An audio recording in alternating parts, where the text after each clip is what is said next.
É engraçado que a nossa vida pode mudar como num passe de mágica, não é? Tanto para o bem quanto para o mal.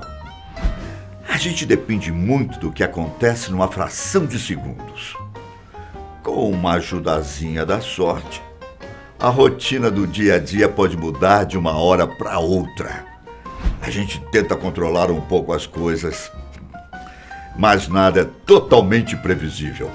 Muitas pessoas dedicam os seus dias para buscar essa tal de sorte. Acontece que ela não pode ser alcançada com planejamento. Nem tudo pode ser controlado, infelizmente.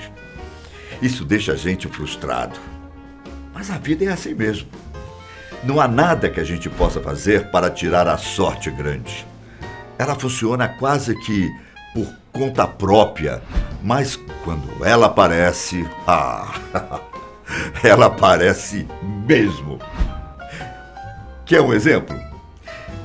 Imagina você passear por uma loja de antiguidades e se deparar com uma foto que vale milhões. Você reconheceria o valor logo de cara? Ou a sorte teria que andar do seu lado? Um homem praticamente ganhou na loteria ao comprar uma foto raríssima. E aí você pergunta, como uma foto pode valer tanto dinheiro assim? Calma. Calma que eu te conto. A resposta está justamente em quem aparece na imagem. E essa pessoa faz parte da história norte-americana, especialmente na época do Velho Oeste. Eu sou Ivan Lima e você confere a partir de agora como um homem se tornou milionário só por causa de uma foto raríssima. Em 2010, Randy Guijarro andava tranquilamente pelas ruas de uma cidade chamada Fresno, na Califórnia. Até que veio uma súbita vontade de olhar as coisas de uma loja de antiguidades. O homem sempre foi apaixonado por coisas antigas, assim como eu. Talvez ele poderia encontrar algo interessante para levar para casa. Randy observou alguns objetos antigos e fotos apagadas pelo tempo. Nada prendeu tanto o seu interesse. No entanto, no meio das fotos, ele encontrou algo interessante. Era uma imagem sépia que captou várias pessoas jogando croquet. Uma pequena casa pode ser vista no fundo, com algumas árvores mais ao fundo ainda. Algumas pessoas olharam diretamente para a câmera quando o registro aconteceu, enquanto outras conversavam entre si. Tinha algo hipnotizante na fotografia. Parecia representar os costumes comuns da época, e isso era fascinante para Randy. O homem sabia exatamente onde colocar a imagem e não pensou duas vezes, teve que comprar. Além disso, ele também encontrou mais duas fotos que chamaram a sua atenção. Tudo acabou custando apenas $2 para Randy. Agora, ele podia voltar para casa satisfeito em ter comprado fotografias tão boas e em conta. O homem não fazia ideia que uma simples compra numa loja de antiguidades mudaria a sua vida. Ele sabia que a fotografia sépia era especial de alguma forma. Afinal, Randy percebeu que alguns rostos da foto eram bastante familiares. Mas podia ser coisa de sua cabeça, né? Uma foto de pessoas importantes não estaria numa loja de antiguidades assim, do nada. Ainda mais porque ele sentia que uma dessas pessoas era lá da época do Velho Oeste. Por isso, não compartilhou suas impressões com ninguém. Pelo menos não a princípio. Tudo acabou mudando em 2011. A primeira imagem de Billy the Kid foi encontrada e vendida por mais de $2 milhões. Muitas pessoas começaram a fazer buscas por novas fotos, porque elas poderiam estar por aí, em qualquer lugar possível.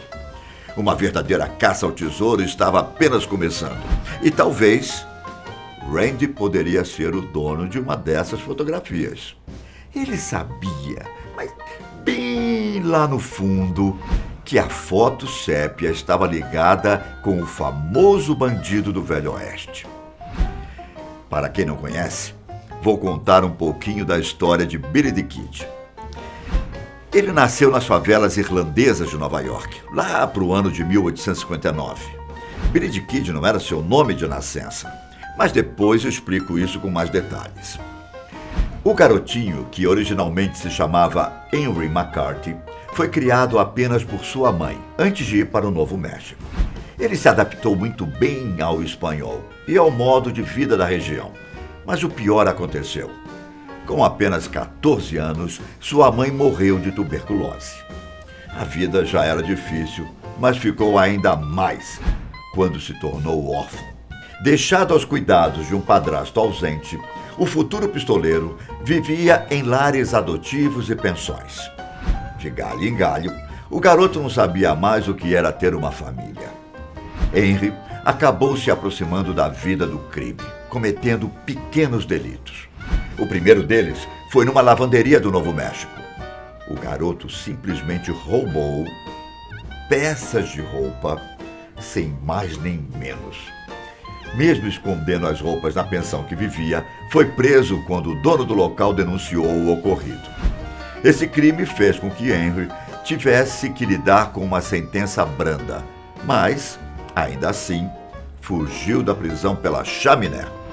Não satisfeito, ele saiu da cidade e fingiu que nada tinha acontecido. As coisas a partir daí só foram de mal a pior. Henry trabalhou como ajudante numa fazenda e como membro de uma gangue. Isso não é bem uma profissão, mas você entendeu o que eu quis dizer. Aos poucos, a sua fama foi sendo espalhada por toda a cidade do Arizona. O jovem era visto nos arredores com um rifle Winchester e um revólver Colt. Em agosto de 1877, Henry cometeu o seu primeiro assassinato. E foi aí que ele ficou conhecido como Billy the Kid. Afinal, ele ainda era um jovem quando entrou no mundo do crime. A gente não tem muitas fotos dele, por isso não existem detalhes sobre como ele era. Algumas pessoas, inclusive, dariam uma bolada só para ter uma foto rara do bandido do Velho Oeste. Mas, de acordo com os relatos, Billy the Kid tinha cabelo loiro e olhos azuis. Aparentemente, usava um chapéu grande, tipo aqueles sombreros, e podia ser bastante charmoso quando queria. Diz a lenda que o famoso bandido matou pelo menos 21 homens durante o seu auge de crime.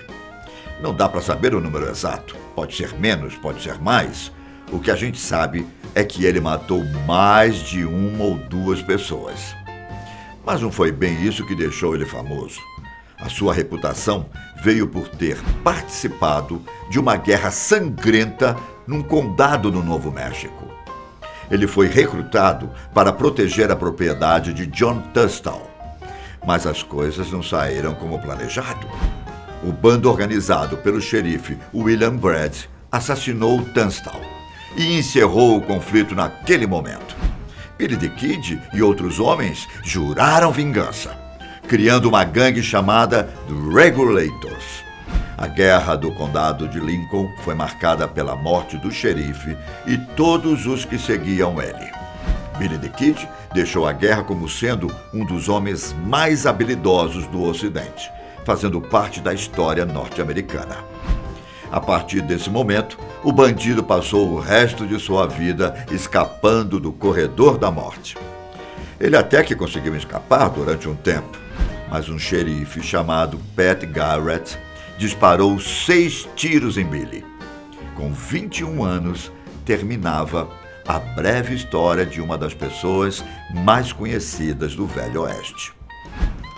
Olha, eu só contei um pouco da história do bandidão. E você já deve ter percebido o motivo de tanto fascínio. Billy the Kid é um dos nomes mais conhecidos da época. E a gente não tem muitas fotos dele. Muito menos de sua gangue. Imagine só achar uma fotografia legítima dos bandidos The Regulators. Randy Guijarro tirou a sorte grande e só percebeu depois o que tinha nas mãos. A única, isso mesmo, única imagem legítima de Billy the Kid foi vendida em 2011 por alguns milhões de dólares. E isso meio que causou problemas para Randy. Afinal, todo mundo achava que a fotografia sépia não passava de um golpe para promover a onda do momento. Foi uma verdadeira jornada para confirmar que a foto retratava Billy the Kid e a gangue The Regulators. Foram necessários anos de trabalho duro, que incluiu a ida ao mesmo local de onde tiraram a foto. Um dos produtores da National Geographic, Jeff Aiello, ficou interessado na história e decidiu ajudar Randy. Tudo foi documentado pelo canal de televisão. Durante as buscas, eles encontraram o diário de uma das mulheres que parecia estar na foto. Seria a mulher na frente da casa antiga, apontando para um garoto. O nome do Billy the Kid é mencionado no diário e a foto poderia ter sido tirada no casamento de um membro da gangue. Dizem que o evento aconteceu no rancho do britânico John Tunstall. Sabe, aquele que pediu para Billy the Kid proteger a sua propriedade na época da Guerra Sangrenta. Os testes para reconhecimento facial foram bem-sucedidos, mas isso não foi o suficiente para comprovar que a foto é verdadeira. Então, o produtor Jeff Aiello passou meses procurando imagens do Novo México pelo Google. A esperança era de encontrar alguma pista. Você sabe, né? A esperança é a última que morre. E ainda bem que não morreu antes de perceberem que a foto é super legítima mesmo. Randy e o produtor da National Geographic foram visitar o rancho onde aconteceu o casamento. Eles perceberam que tinha uma construção lá, mas a estrutura era diferente. Então, quer dizer que a foto não é verdadeira? Calma lá. A estrutura não era a mesma, mas a base sim. A madeira original ainda estava lá embaixo. Depois de tantas investigações, ficou praticamente impossível negar a autenticidade da imagem. Um ano só para comprovar se Billy the Kid estava na foto mesmo. Então, claramente, não foi um processo dos mais rápidos. Mas o importante é que valeu a pena. De uma hora para outra, Randy o Guijarro se tornou milionário. A foto passou a ser avaliada em pelo menos 5 milhões de dólares. É ou não é uma reviravolta daquelas? E essa é a história do homem que ficou milionário com uma foto de $2. Muito obrigado por ter assistido até o final. Tchau.